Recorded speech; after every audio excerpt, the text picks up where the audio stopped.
सुने दासा माता की नौवा व्रत कथा। एक गांव में एक बुढ़िया ब्राह्मणी रहती थी। वो बहुत गरीब थी। उसके एक बेटा था।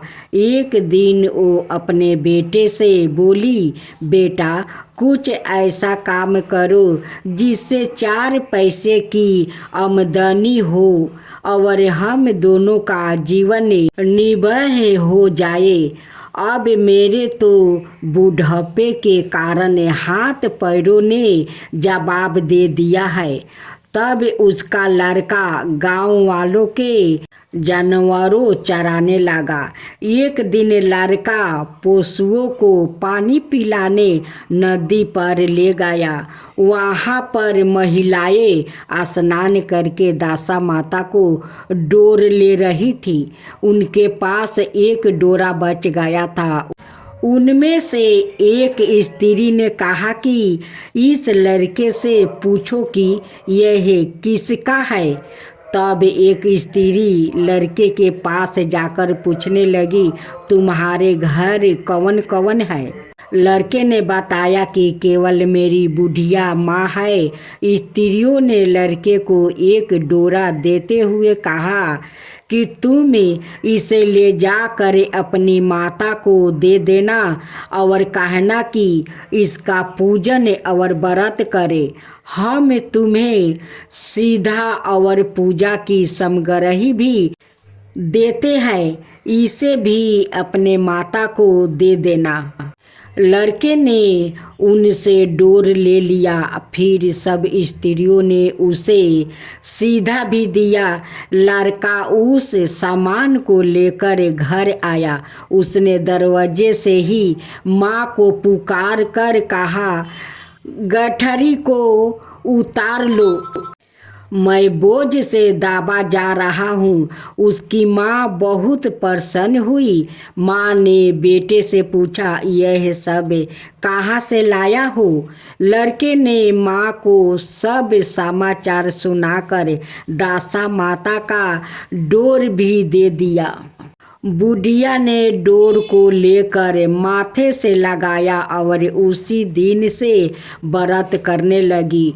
9 दिन तक कथा कहानी कहती रही।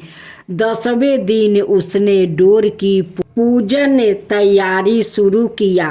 वो डेहरी के बाहर गोबर से लीप रही थी कि उस समय एक बहुत ही गरीब बुढ़िया आकर बोली कि क्या कर रही हो बहन। उसने जवाब दिया कि आज मेरे घर पर दासा माता का पूजा है, इसलिए लीप रही हूँ। उस बुढ़िया रूपी दासा माता ने कहा कि मुझे बहुत प्यास लगी है, थोड़ा सा पानी पिला दे। इस पर लड़के की माता बोली, मैं तो इस मिट्टी के बर्तन से पानी पीती हूँ, मेरी यह लुटिया कुछ नहीं है। तुमको पानी किससे मैं भर के दूँ, एक कटोरी ही मेरे घर में है, पता नहीं वो कहाँ पड़ी होगी। जरा तुम ठहरो, मैं कटोरी ले आऊँ तब तुमको पानी पिलाऊंगी। बुढ़िया हाथ धोकर अंदर कटोरी लेने गई। इस बीच दासा माता, जिन्होंने बुढ़िया का रूप धारण कर रखा था, उसके मटके रखने की जगह पर एक सोने का घड़ा रख कर अंतर्ध्यान हो गई। बुढ़िया कटोरी लेकर मटके के पास गई। वहाँ सोना का घड़ा देख कर घबराई। वो मन ही मन सोचने लगी कि मुझ पर बुढ़ापा में चोरी का नाम लगेगा, मैं चोर कहलाऊंगी। वो इस चिंता में दासा माता रूपी बुढ़िया को खोजने निकली। तब तक उसका लड़का भी घर आ गया था। उसने माँ से पूछा, तुम किसे खोज रही हो। उसने बताया, अभी सीरन अवस्था वाली बुढ़िया आई थी और यहाँ सोने का घारा राख कर ना जाने कहाँ चली गई। लड़का ने बताया, वही तो दासा माता थी, उन्होंने तुमको यह घारा दिया है। दोबारा फिर कभी वो आए तो उसके स्वागत में कोई कमी नहीं रखना और उनकी आज्ञा का पालन करना। जब तुम नदी पर नहाने जाओ, तुम्हें नदी घाट पर जो भी चीज मिले उसको दासा माता का दिया हुआ प्रसाद समझ कर ले लेना। किसी से यह पूछ पाछ मत करना कि यह चीज किसकी है, यह कहाँ से आई है। बुढ़िया नदी में नहा कर बाहर निकली तो उसे सोने का घारा भारा दिखाई दिया और उसके पास ही अच्छे वस्तु राखे थे। बुढ़िया ने कपड़ों को पहन लिया और घरे को हाथ में लेकर चलने की तैयारी थी कि चार कहारे एक डोली लेकर उसके पास आया। कहारों ने उसे डोली में बैठने को कहा। बुढ़िया जब घर पहुंची तो उसने देखा कि वहाँ तो एक आलीशान महल खड़ा है। बुढ़िया महल के अंदर चली गई। वहाँ उसने श्रद्धा पूर्वक और भक्ति भाव से दासा माता के डोर का पूजन किया और हाथ जोड़ कर वरदान मांगा कि जिस प्रकार तुमने मुझे संपत्ति दी है उसी प्रकार मेरे घर में एक सुशील बहू और आ जाए, तभी यह सब शोभा देगा। कुछ दिनों बाद लड़के का विवाह हो गया और बहुत ही सुंदर सुशील बहू बुढ़िया के घर आ गई।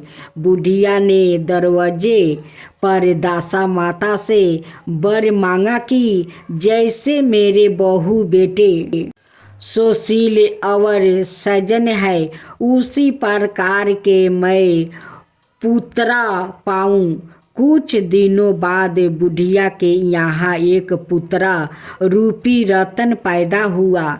एक दिन बुढ़िया ने अपनी बहू को पास बैठकर समझाया कि मेरी यह सब संपत्ति दासा माता की वरदान की हुई है। उन्हीं के कृपा से तुम इस घर में आई हो।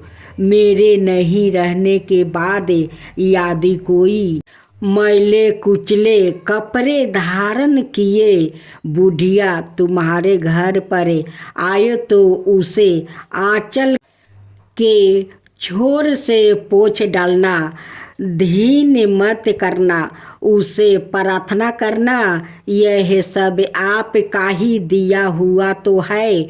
सब भी दासा माता का डोर लेने हो तो तब उसको तुम भी अवश्य लेना और श्रद्धा पूर्वक उसका पूजन करना। जब भी तुम्हारे ऊपर संकट के बादल घिर आए तो सुहागिनों को न्योता दासा माता की कृपा से तुम्हारी सब इच्छाएं पूरी होगी। कुछ दिनों के बाद बुढ़िया का स्वर्गवास हो गया। दासा माता ने सोचा कि बुढ़िया के घर चलकर देखना चाहिए कि उसकी बहू सास के वचनों का पालन करती है या नहीं। एक दिन दासा माता ने बर्द भिखारिन का भेष धारण कर उसके घर आई। उसे देखते ही बहू खड़ी हो गई, उसके पाँव छुए और बालक को उसकी गोद में डाल दिया। उसकी श्रद्धा भक्ति से दासा माता बहुत ही प्रसन्न हुई। उसने आशीर्वाद दिया कि तेरी धर्म बुढ़िया है, भगवान तेरा सदाए कल्याण करेंगे, भंडारे भरे पूरे रहेंगे। तू जो इच्छा करेगी वो तुझे अवश्य प्राप्ति होगी। दासा माता ने जैसी कृपा बुढ़िया ब्राह्मणी पर किया वैसा ही कृपा भक्तों जनों पर बनी रहे। भक्तजनों, आज आप सुनेंगे एक ब्राह्मण की पुत्र और उनकी पत्नी की कहानी। खूब सुंदर दुख भरी कहानी है। किसी गांव में एक ब्राह्मण और ब्राह्मणी रहा करते थे। उनकी एक ही पुत्र था। उनकी पुत्र के नाम चंदर था। ब्राह्मण और ब्राह्मणी अपना पुत्र से बहुत प्यार करती थी। और दोनों एक दिन सोच रहे थे कि चंदर तो अब 12 हो गया है, उसकी शादी करवा देना चाहिए। उनकी शादी करवा देने से घर में पत्नी आ जाएगी और मेरी बहू आ जाएगी, तो थोड़ा मेरा आराम मिल जाएगा। यही सोचकर ब्राह्मण ब्राह्मणी अपना चंदर को बहुत धामधूम से शादी करवा देते हैं। घर में बहू आती है। बहू के साथ चंदर कम से कम 2 महीना बिताया था।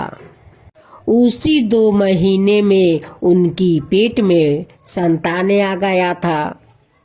लेकिन किसी को पता नहीं था, नहीं पत्नी का और नहीं पति का। एक दिन चंदर सोकर उठता है, अपना माँ से कहता है कि माँ देखो, अब तो मैं एक पेट से 2 पेट हो गया हूँ, अब मुझे परदेश जाना चाहिए।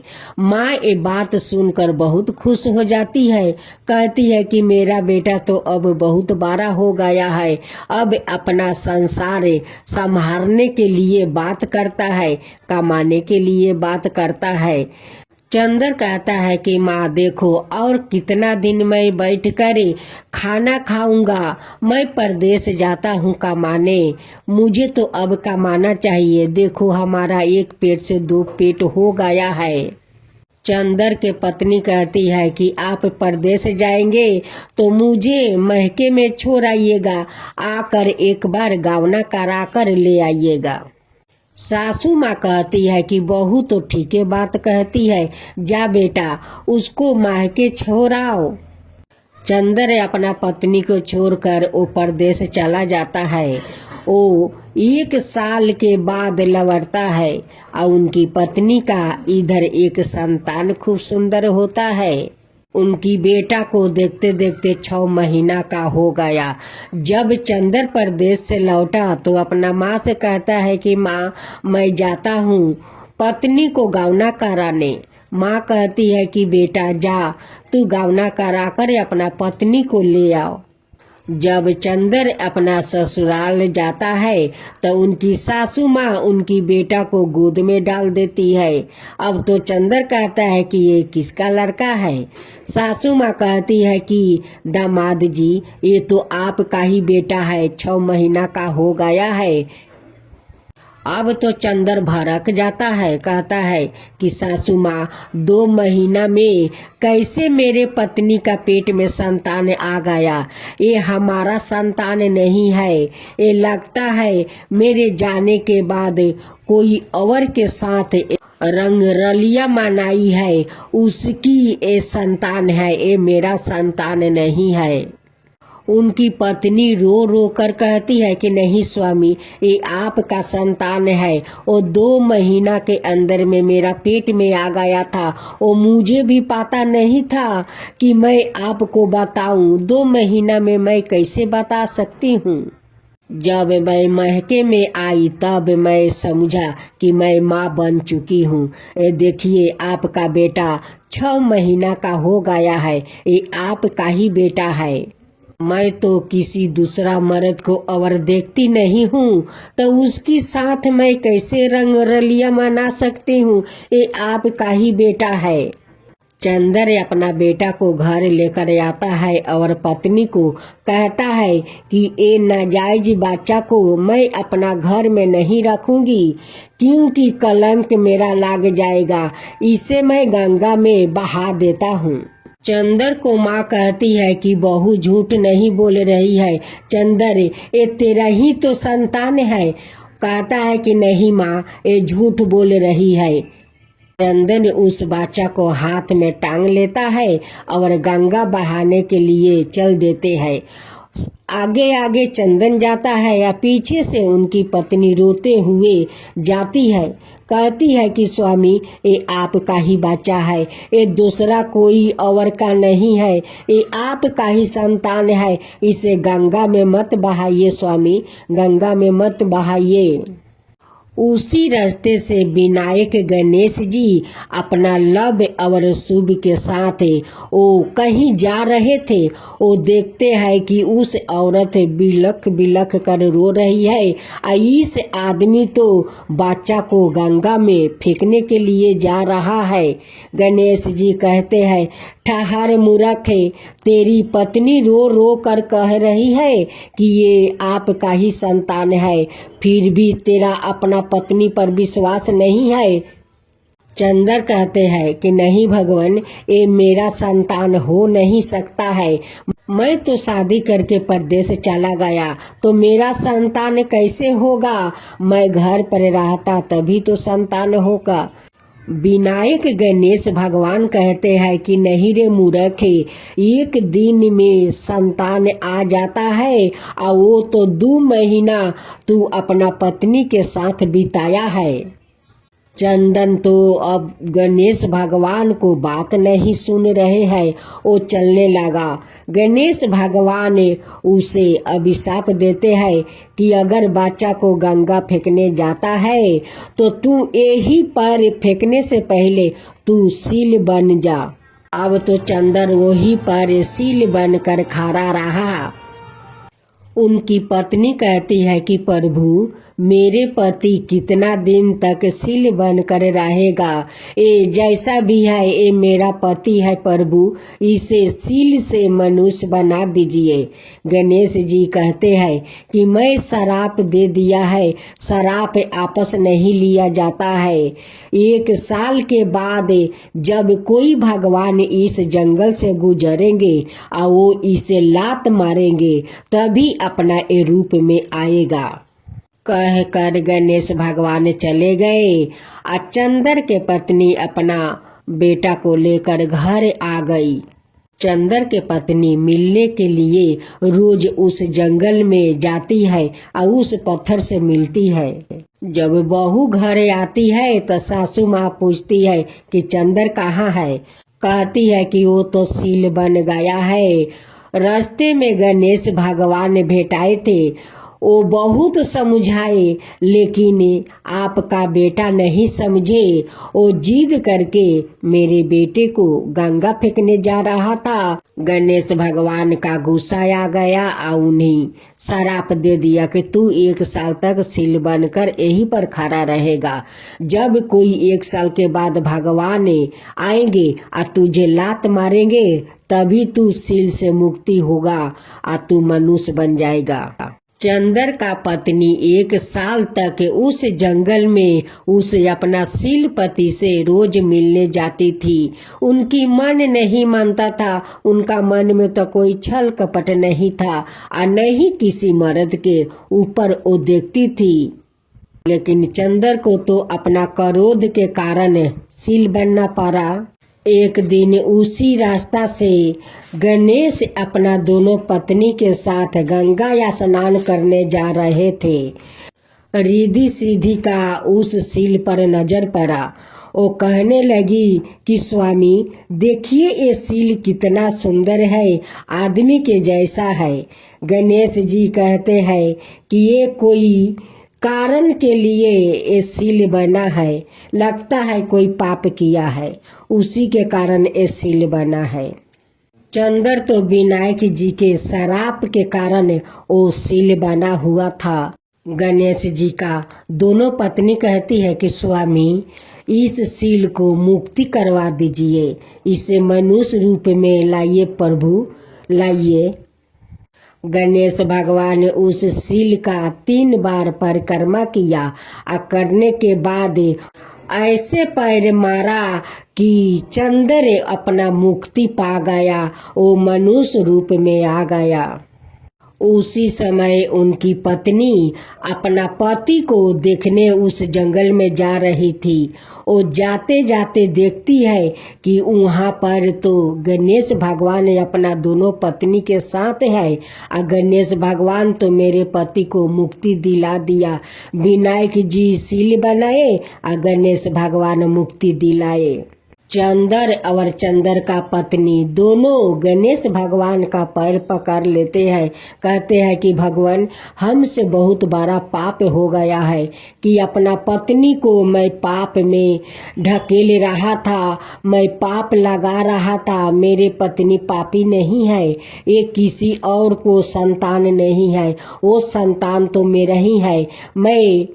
आज मैं अनाथ करने जा रहा था प्रभु।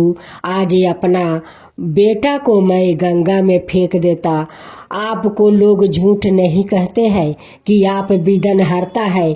जहाँ कोई तकलीफ होता है वहाँ आकर आप खड़ा हो जाते हैं, विघ्न हार लेते हैं। आप मेरा संतान को बचाया है प्रभु, ये कभी नहीं भूलूंगा, कभी नहीं भूलूंगा। आज से हम दोनों आपको धाम धूम से श्रद्धा भक्ति से गणेश जी का पूजा करेंगे। चंद्र अपना पत्नी के साथ घर आता है और गणेश भगवान को सब मिलकर धाम धूम से पूजा आरती करते हैं। अब सुने, हर व्रत गाथा के साथ सुनी जाती है लपसी तपसी की यह कहानी। एक लपसी था और एक तपसी था। तपसी हमेशा भगवान की तपस्या में लीन रहता था और लपसी रोजाना सावा शेर की लपसी बनाकर भगवान का भोग लगा कर जिमा लेता था। एक दिन दोनों लड़ने लगे। लपसी बोला, मैं रोज भगवान की तपस्या करता हूँ, इसलिए मैं बारा हूँ। तपसी बोला, मैं रोज भगवान को सावा शेर लपसी का भोग लगाता हूँ, इसलिए मैं बारा हूँ। नारद जी वहाँ से गुजर रहे थे। दोनों को लड़ता देख कर उनसे पूछा कि तुम क्यों लड़ रहे हो।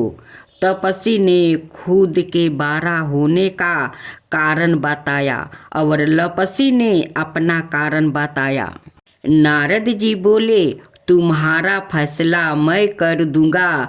दूसरे दिन लपसी और तपसी नहा कर अपनी रोज की भांति करने आए तो नारद जी ने छुप कर 1.25 करोड़ की एक एक औंठी उन दोनों के आगे रख दिया। लपसी की नजर जब औंठी पर पड़ी तो उसने चुपचाप औंठी उठाकर अपने नीचे दबा लिया। लपसी की नजर औंठी पर पड़ी, लेकिन उसने ध्यान नहीं दिया। भगवान को भोग लगाकर लपसी खाने लगा। नारद जी सामने आए तो दोनों ने पूछा कि कौन बारा है। तो नारद जी ने तपसी से खारा होने को कहा।